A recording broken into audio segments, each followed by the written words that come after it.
সালাত শেষে মোনাজাতকে বিদাত বলা হয় এবং ইলিয়াসি তবলিগকে বিদাত বলা হয়, তো মিডিয়া দ্বারা দিন প্রচার মাইক ব্যবহার করে ওয়াজ করা বেদাত হবে না কেন? বিষয়টা বুঝতে পেরেছেন? আমি নিজে ইলিয়াসি তবলিগকে বেদাত বলি না, ভালো ভালো খারাপ খারাপ প্রত্যেকটা আমি যে ইমানে বিশ্বাস করি সেটা হলো আমরা কর্মের কথা বলি। কোনো মুমিনের ব্যক্তিগত দলগত সমালোচনা আমরা পছন্দ করি না। আবার আপনাদের বোঝানোর চেষ্টা করি, এইটা মনে করেন একদলা গু পাক না পাক, আমি কিন্তু গোবর বলিনি কারণ ইখতিলাফ আছে কিছু, আমি জানি আপনারা বুঝবেন এই জন্য গু বলেছি।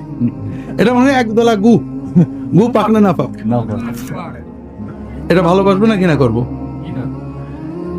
এক জগ পানির ভিতরে দিয়ে দিলাম, গুও না পাক পানিও, আপনি এটা নিয়ে যে ওই যমুনা নদীর ভিতরে ছেড়ে দিলেন, গুও না পাক যমুনা নদীর সব পানি না পাক। হ্যাঁ, একটা বড় দিঘিতে দিলেন, গুও না পাক বড় দিঘির সব পানি না পাক, মশলা পাল্টে গেল না?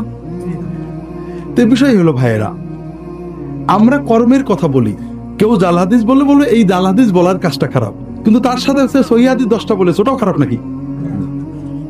একজন লোক হয়তো মিলাদ পড়েছে, আমি বলবো মিলাদ এই পদ্ধতির মিলাদটা সুন্নত না, কিন্তু সে নামাজ পড়েছে, ওগুলো খারাপ নাকি? ওগুলো খারাপ নাকি?